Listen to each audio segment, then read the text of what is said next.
சைடாக இருக்கான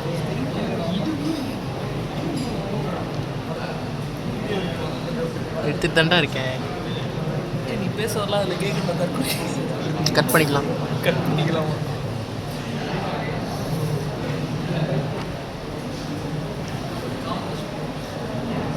இந்த ரோஹித்தோட இந்த 4 வருஷம் கழிச்சு கொடுக்கலான்னு இருக்கேன். இதை அவன் கேட்டாலும் ஒன்று செருப்பாக ரெடி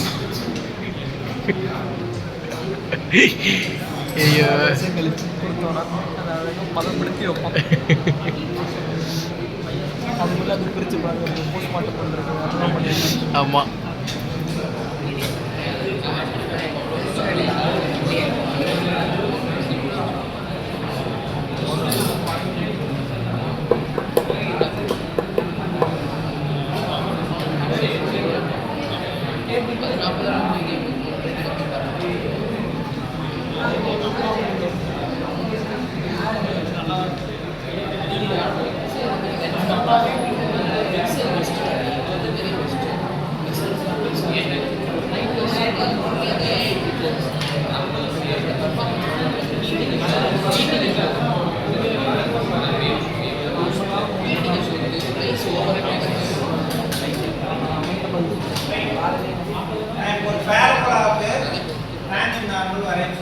இதே சேம் மெத்தடாலஜி தான் எலிப்ஸுக்கு ஹைப்பர்போலாருக்கு எல்லாருக்குமே. ஆல்வேஸ் ப்ரிஃபர் வந்து bottom portion that to left side bottom portion. ஓகேவா? இப்போ பேரபோலாக்கு பாட்டம் ஒண்ணுதான், ஹைப்பர்போலாக்கு பாட்டம் ஒண்ணுதான். ஆனா எலிப்ஸுக்கு ரெண்டு பக்கம் வரும். அப்போ left side bottom portion prefer பண்ணுவோம். ஓகேவா? அப்போ எலிப்ஸ் வந்து இது வந்துனா நாம என்ன பண்ணோம்? இப்போ வந்து ரெண்டுத்துக்கான tangent நார்மல் ஒரே இதுல சொல்லிருக்கேன். At 60 mm from the focus at any point on the curve. Any point on the curve னா இந்த கர்வ்ல ஏதாவது ஒரு பாயிண்ட் எங்கயா இருக்கும். ஓகேவா? நாம அதை என்ன பண்ண போறோம்? லெஃப்ட் சைடு பாட்டம்ல சூஸ் பண்ண போறோம். நான் அதே அதுக்கு பதிலா என்ன பண்றேன்? 60 mm from the focus choose பண்றேன். ஏன்னா இது ரெண்டும் ஒரே மாதிரி தான். அப்ப ஃபோக்கஸ்ல இருந்து நான் என்ன பண்ணனும்? 60 mm காம்பஸ் எடுத்து ஃபோக்கஸ்ல இருந்து 60 mm காம்பஸ்ல எடுத்து நான் இங்க வந்து என்ன பண்றேன்? ஏதோ ஒரு இடத்தை அது எங்க கட் ஆகுதோ அந்த இடத்தை மார்க் பண்ணிக்கிறேன். 60 mm எடுத்துட்டேன். ஃபோக்கஸ் செட்டா வச்சு ஆர்க். ஓகேவா? இந்த பாயிண்ட் நான் என்ன மார்க் பண்றேன்? M. இந்த பாயிண்ட் நான் என்ன மார்க் பண்றேன்? M. இப்போ இதையும் கண்ணுக்கு தெரியாத அளவுக்கு நான் ஸ்கேல் வச்சு 300ல ஜாயின் பண்ணுறேன். இப்போ இதை ரெண்டுத்தையும் நான் ஜாயின் பண்ணிட்டேன். இது ஃபோக்கஸையும் எம்மையும் ஜாயின் பண்ணிட்டேன். ஓகேவா? ஜாயின் பண்ணிட்டு இப்போ இந்த எஃப் எம் இல்லையா, இந்த பாயிண்ட்ல நான் ப்ரொடக்ட் வச்சு இதுக்கு 90 டிகிரில ஒரு லைன் போடுறேன்.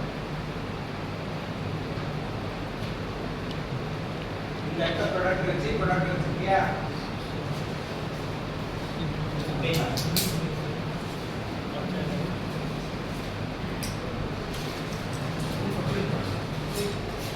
ப்ரொடக்டரை இந்த இடத்துல வைக்கணும். இதுக்கு இந்த சென்டர் பாயிண்ட் இங்க வரணும். ஓகேவா? சென்டர் பாயிண்ட் எஃப்ல வரணுமா? இந்த சென்டர் பாயிண்ட் இதுல வரணும். இந்த லைன் மேட்ச் ஆகும்.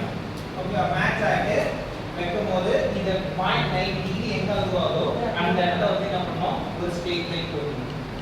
இந்த பாயிண்ட் தான் T டேஷ். இந்த பாயிண்ட் என்னது? T dash. இப்போ T டேஷையும் M டேஷ் M-ஐயும் ஜாயின் பண்ணி இது எக்ஸ்டெண்ட் பண்ணணும். ஓகேவா? இது இந்த பக்கம் எவ்வளவு எக்ஸ்டெண்ட் ஆயிருக்கோ அந்த பக்கம் அதே அகலத்துக்கு எக்ஸ்டெண்ட் பண்ணணும். இந்த இடத்தை வந்து என்ன பண்ணணும்? இதுல பாதி இந்த பக்கம் எவ்வளவு இருக்கோ அதுல பாதி மேலையும் அதுல பாதி கீழையும். ஓகேவா? இப்போ சேம் எக்ஸாம்பிள் இது 40 இது 40னா இந்த 20 இந்த 20. ஓகேவா? இது n dash இது p p dash ன்றது tangent n dash ன்றது நார்மல்.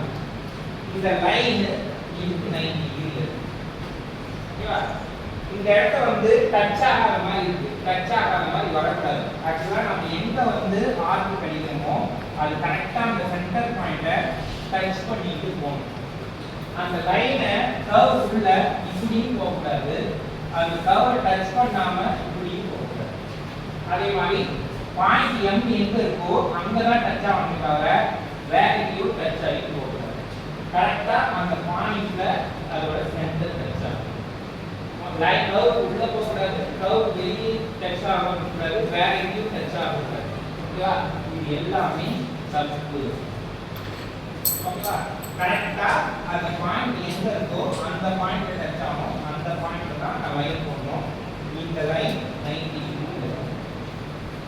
இந்த லைன் 90 டிகிரி ஓகேவா சோ இந்த அகலத்தை பேஸ் பண்ணி தான் இந்த அகலம் இந்த அகலத்தோட பாதி தான் இது எவ்வளவு அகலம் ஓகேவா இத மெஷர் பண்ணி போடணும்னு அவசியம் கிடையாது இப்போ இது வந்து 60 mm வருதுன்னா இந்த பக்கம் நான் வந்து அப்ராக்ஸிமேட்டா 60 mm போடுது அது ஒவ்வொரு வாட்டியும் மெஷர் பண்ணி போகணும் கிடையாது யாரும் அதை மெஷர் பண்ணி பார்க்க மாட்டாங்க பார்க்கறதுக்கு ரெண்டு பக்கம் ஈக்குவலா தெரியுதா அதனால இதுல பாதியா தெரியுதா ஓகேவா சார் வந்து இதை மெஷர் பண்ணி பாதியா போட சொன்னாங்க நீங்க என்ன பண்ணுறாங்க 60 mm வருதா 45 mm வருதா அப்ப 45ல பாதி எவ்வளோ அப்படின்னு 22 அக்யூரேட்டா போடணும்னு அவசியம் கிடையாது ஓகேவா அப்ராக்ஸிமேட்டா half of the distance அப்ராக்ஸிமேட்டா ரெண்டு பக்கம் நீக்கலாம் is it clear இப்போ any point of the curve நாலும் 60 mm from the focus நாலும் ஒண்ணா போட முடியுமா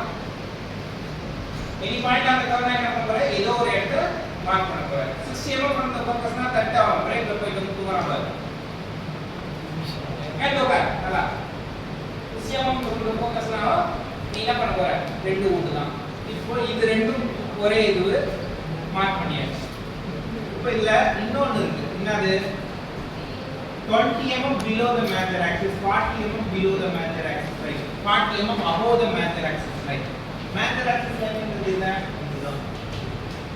இதுதான் என்னது major axis அப்போ இதுதான் D இந்த D ல இருந்து 20 mm 30 mm 40 mm எவ்வளவு கொடுக்குறாங்களோ அந்த 40 mm மெஷர் பண்ணி இங்க வந்து ஹரிசாண்டலா ஒரு லைன் போடணும் அந்த ஹரிசாண்டலா போடுற லைன் கர்வ்ல எங்க மீட் ஆகுதோ அந்த பாயிண்ட் தான் M focus system from the focus என்ன பண்ண காம்பஸ்ல ஆர்க் எடுத்து below the major axis என்ன பண்ணோம் டைரக்ட்ரிக்ஸ்ல இருந்து 40 mm கீழ எடுத்து ஒரு ஹரிசாண்டல் லைன் கண்ணுக்கு தெரியாத அளவுக்கு போட்டு M லொகேட் பண்ணணும் M லொகேட் பண்ணிட்டனா அதுக்கு அப்புறம் எல்லா ஸ்டெப்பும் ஒரே ஸ்டெப் இப்போ above the major axis line வந்து below the major axis line இது 30 mm above the major axis line நம்ம என்ன பண்ணுவோம் இங்க இருந்து 30 mm எடுத்து இந்த ஹரிசாண்டல் லைன் போட்டு M இங்க போடணும் இங்க என்ன ப்ரொசீஜர் ஃபாலோ பண்ணியோ அதே ப்ரொசீஜர் இந்த பக்கம் பண்ணணும் சார் கீழ தான சார் நீங்க சூஸ் பண்ண சொன்னீங்க நான் ஏன் கீழ சூஸ் பண்ண சொன்னா